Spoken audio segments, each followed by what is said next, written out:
Avoir des bonnes mains en tant que masseuse.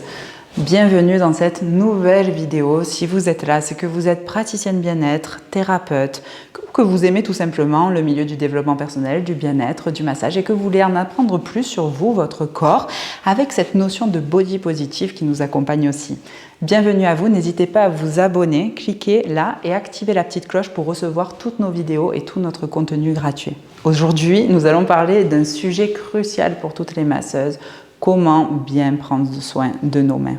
Évidemment, en tant que masseuse, c'est essentiel et pour vous de les maintenir en santé, mais c'est essentiel aussi pour vous, pour activer le bouche à oreille, pour faire en sorte d'offrir la meilleure prestation possible à vos clientes, de bien entretenir vos mains. Donc c'est parti, je vous délivre tous mes conseils. Nos mains sont constamment sollicitées, c'est comme le visage, c'est des parties de notre corps qui sont tout le temps exposées, au chaud, au froid, au soleil, peu importe. Donc si on n'entretient pas bien notre peau, qui est totalement tout le temps exposée, eh bien évidemment qu'on va être beaucoup plus exposé au vieillissement prématuré également, mais surtout le fait de ne pas entretenir cette partie de nos corps, c'est aussi en tant que praticienne bien-être et masseuse, délivrer un certain message comme quoi finalement on ne prend pas non plus trop soin de nous. Comment vous voulez attirer aussi beaucoup plus de clients à vous si vous ne faites pas passer vous-même le message que vous prenez soin de vous. Trop souvent, ce que je vois dans plusieurs formations de massage, c'est qu'on ne vous apprend pas en fait à prendre soin de votre corps. Donc déjà, il faut revoir toute votre ergonomie quand vous êtes en train en fait, de prendre soin de quelqu'un sur votre table. Toujours faire en sorte d'avoir le dos droit quand vous êtes en train de masser. Mais surtout que la table soit à votre bonne hauteur. On dit souvent qu'il faut qu'elle soit au niveau de vos hanches, d'accord, au niveau de la hauteur. Ensuite, c'est important le matin, comme il y en a qui s'étirent, qui font du yoga, qui font de la respiration, de la méditation, avant de prendre en fait nos clients en charge, prenez votre huile préférée, voilà, celle que vous adorez, celle qui vous nourrit la peau. Celles qui nourriront le mieux la peau sont des huiles à base de vitamine E. Donc vous pouvez en chercher aussi dans vos magasins bio préférés. C'est assez facile d'en retrouver aussi sur internet des huiles bio. Donc c'est très important d'appliquer de l'huile et comme évidemment lavez-vous les mains avant, hein, mais de se masser, s'auto-masser les mains vous-même, d'accord? Peut-être prendre juste 2 minutes pour faire ça, mais c'est important déjà que vos mains soient hydratées. Regardez là l'état de vos mains, vous les masseuses qui me regardez là. Est-ce que vous les trouvez assez hydratées? Est-ce que vous les trouvez même jolies là, vos mains? Alors évidemment, on va voir aussi plein d'autres détails là en dessous, mais c'est important de prendre le temps de se masser, de prendre le temps aussi de regarder où est-ce que peut-être vous avez des douleurs, de faire aussi bien circuler, vous savez, hein, donc voilà, dans le sens du retour veineux, pour pas avoir ces fameux doigts en fin de journée aussi tout gonflés, d'accord? C'est important, voilà, de se masser peut-être entre 2 massages régulièrement, ok? Donc bien le centre de la main, voilà, d'abord dans un premier temps, vous faites bien les extrémités, là au niveau du pouce aussi. Et une fois que vous avez bien massé le centre de la main, on fait le recto, on fait le verso. Donc c'est pareil, vous venez vous masser en fait entre les métacarpes ici, d'accord? Et puis ensuite, avec votre huile, d'accord, vous faites toujours bien descendre, voilà. Voilà, le poignet, comme pour quand on fait des échauffements, on s'échauffe aussi au sport, on s'échauffe aussi de cette manière. Et après, on s'occupe de nos doigts, d'accord? Donc là, c'est pareil, vous pouvez venir automasser chaque phalange et peut-être aussi exercer ce système un peu de lissage qui fait descendre peut-être aussi l'excédent d'œdème qui se trouve peut-être aussi dans les doigts, notamment surtout en fin de journée. Je ne sais pas si vous, ça vous arrive, mais effectivement, moi, ça m'arrive assez souvent.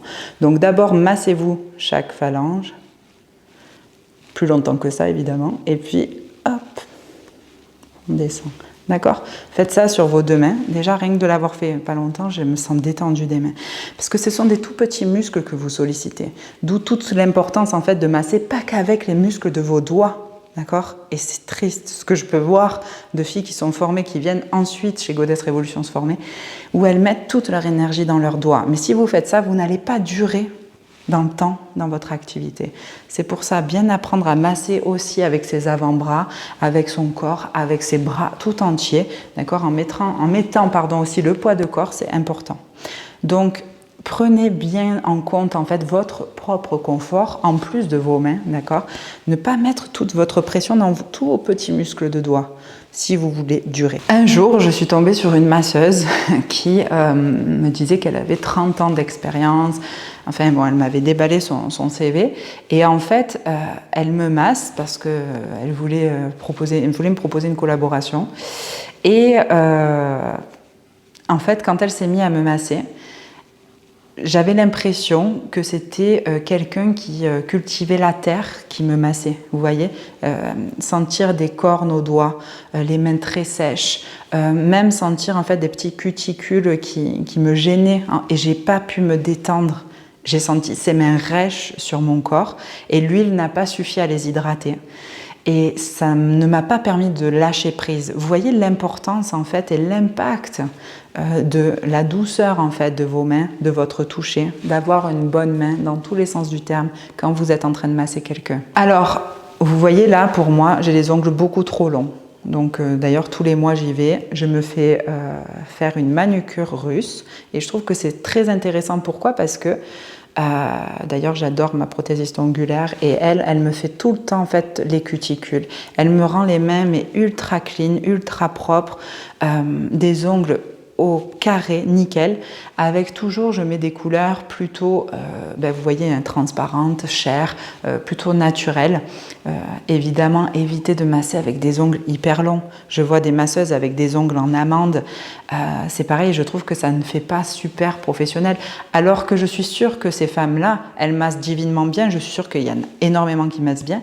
Mais c'est pareil, il suffit d'un petit crochet. Votre cliente, elle arrive au cabinet, elle se dit « Oh là là, elle a les ongles longs, elle va me masser ». Il suffit que vous la griffiez une fois, ça va être terminé, elle va vous cataloguer. Non mais elle me masse, elle a les ongles longs. C'est pour votre image, encore une fois, votre image de marque, tout ça. Vous voyez, c'est important que vous ayez des ongles adaptés. Évidemment, levez les bagues, c'est ce que je fais. Même ma bague de mariage, je l'enlève pendant un massage. Je n'ai pas de montre, je n'ai pas de bracelet et Dieu sait que j'en vois énormément masser avec ça. Mais non, c'est pas du tout adapté, ce n'est pas professionnel non plus. Donc faites attention à ça pour vos prochaines séances. Prenez soin de vos cuticules. Vous n'êtes pas obligé de faire de la manucure russe tous les mois comme moi. Mais non, vous pouvez aussi les hydrater. Il y a des huiles aussi spéciales pour les cuticules. Vous pouvez les ramollir. Vous pouvez en fait prendre aussi ce petit temps pour vous, pour prendre soin en fait de vos mains tout simplement. Donc je vous invite vraiment à faire attention à ces cuticules. Si vous rongez les ongles aussi, faites attention et faites en sorte d'avoir toujours la peau lisse. Moi ce que je vous conseille aussi, c'est au niveau de votre rythme de massage. Si vous êtes indépendante, évidemment, moi je vous conseille de faire 4 à 5 massages grand max par jour. Vraiment, c'est même beaucoup 5 massages par jour. Il faut laisser le temps à votre corps aussi de récupérer. Si vous avez le luxe aussi de vous prendre un jour de repos dans la semaine, faites-le et prenez soin de vos mains à ce moment-là. Encore une fois, si vous avez l'intention de durer dans le temps dans ce métier, il va falloir que vous preniez en compte cet aspect, la santé de vos mains. Donc vous l'aurez compris, prendre soin de vos mains est essentiel pour maintenir votre santé au niveau de vos mains, votre santé au niveau de votre business et surtout offrir un massage d'ultra qualité à vos clientes. En suivant tous ces conseils, je peux vous assurer que vous allez vous assurer vous-même de la longévité de votre carrière. Et pour vous remercier d'avoir regardé cette vidéo, je vous offre une vidéo d'automassage que vous retrouvez dans la description. C'est pour vous, les praticiennes bien-être. Prenez soin de vous. C'est une vidéo d'automassage, 5 minutes le matin, 5 minutes le soir, 5 minutes le matin au niveau du visage, 5 minutes le soir au niveau du ventre dans votre lit. Ça ne va pas vous prendre toute votre journée. Prenez soin de vous, cliquez sur le lien en dessous et téléchargez ces vidéos d'automassage pour que vous puissiez kiffer un peu vous et prendre soin de votre corps. Merci d'avoir regardé cette vidéo. N'hésitez pas à vous abonner et actionner la petite cloche. Et puis surtout, je vous embrasse très fort les godesses et je vous dis à très bientôt.